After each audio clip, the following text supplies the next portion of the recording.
Left hand down, mate. Right hand down, left hand down. Push it that way. Whoop. This is gonna be good.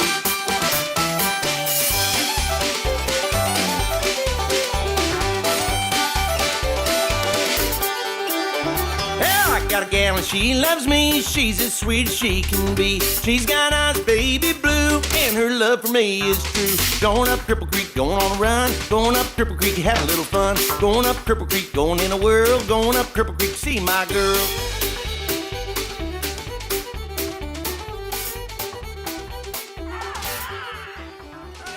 Hi everyone, my name is Martin and I own a 1981 Catalina 25. She came to us without a name, so we called her Felicity, and we wanted to get her into the water by the fall of 2020. It doesn't look like that's going to happen. While fixing Felicity has been a whole lot of fun, especially for one person in particular, it hasn't been without frustration, because at times the to-do list seems to get longer instead of shorter. And prioritizing the repairs has been a challenge in itself. Of course, we would all much rather be sailing, but we want to make sure that we're safe on the water so that we can enjoy our family adventures. Yeah, we don't mess around here in this little day sailor that we picked up for $1,000 off Craigslist. And it's in near great condition. Look at them sails against the blue sky. That's why we do it. Sail. But for now, at least, we can take in the sunset over her port bow while she languishes here in the yard. Now, when it comes to fixing up a sailboat, I am definitely not an expert. But Rhonda and I have learned a ton of new skills from the YouTube community and other internet groups. It's just amazing how many of you are willing to chip in your ideas and suggestions, and we really appreciate that. So a massive great thank you to all of you out there for sharing your experiences, and I hope you enjoy my first boat video. In this video, I'll show you how I went about fixing Felicity's Catalina smile and sprucing up her neglected keel. Let's get some tools and get to work. Driving a buggy, that's for me. Watch the wheels roll merrily through the mud and over the stones. Bucking horses break good bones. Going up Cripple Creek, going on a run. Going up Cripple Creek, have a little fun. Going up Cripple Creek, going in a whirl. Going up Cripple Creek, see my girl.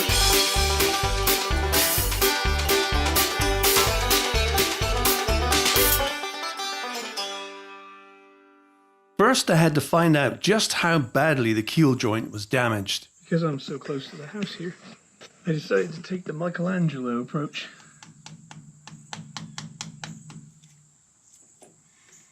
Much of the gel coat was still intact, but the fore and aft sections definitely needed attention. So too did the keel. Blisters had formed and compromised the fairing, exposing the cast iron keel to the elements. It took a lot of courage to grind out the damage, but I knew that it had to be done. So I wrapped the trailer in plastic in order to limit the dust and suit it up with the appropriate fashion wear. Finally, clothes to match my hair.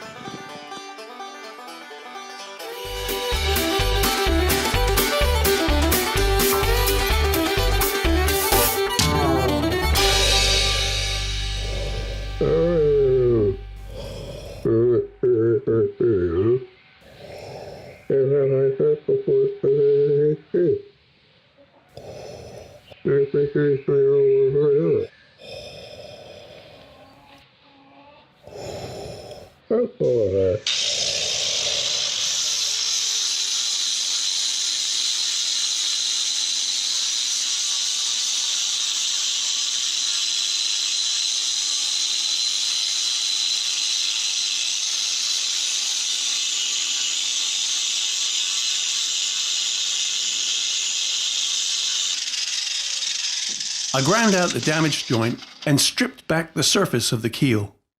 Let me tell you, I was happy to get out of that suit and into the shower. Well, that dust is vicious. It went everywhere. The GoPro's white. But in any case, this is kind of what it looks like. Grinding a boat really isn't nice work, so if you try this at home, make sure you have really good gear and that you're covered from head to toe. Here you can see that I'm grinding the keel without the filters on either side of the respirator. Always check and double check that you have your respirator on properly. I used an evaporative solvent, like acetone, to clean the exposed keel joint. It's important to point out, though, that before you apply any new sealant, make sure the area is clean and, in particular, nice and dry. My first attempt resulted in a few bubbles appearing where perhaps I didn't let the keel joint dry out properly. And we're going to do that all the way around. To seal the joint, I used 3M's 5200 and let it cure for a couple of days. Out of caution, I ordered 2 of these. Everybody knows what that is. And I only got 1 of these. You get this, but you don't get this. You get this, but you don't get this.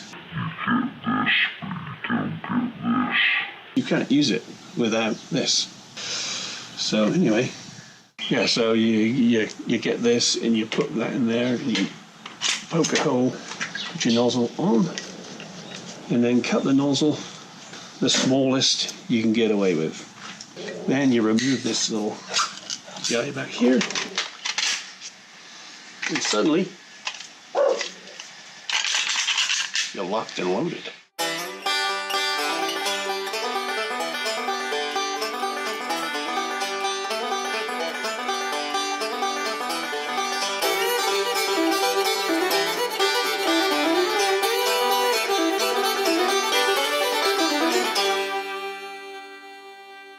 Not because of me, but the product is just awesome. It's gooey, but if you use a stir stick like this, just before I clean it off with acetone and then gently smooth across the top, and it goes in really well. So we'll see what it looks like in 24 hours. I scarfed or feathered the damaged areas of the keel and used a wire brush to remove any rust. On the larger areas of the keel, I used a combination of epoxy and CSM chop strand matting, followed by a mix of epoxy and West System 410. This microlight filler sands down really easily and makes for a super smooth finish. Now it's beginning to look like a professional job, and I'm really pleased with it so far. Apart from occasionally having to dodge the weather, I probably spent more time thinking about doing the keel work than it took to actually do it. Want me to come with you? So if you're thinking about doing a project on your boat, Alright, let's go and see. just get on and do it. Going up Cripple Creek, going on a run, going up Cripple Creek and have a little fun. Thank you for watching my first boat video. I really hope you enjoyed it. Please leave a comment, like, subscribe, and share it with someone you love. And until next time, jibe on, y'all.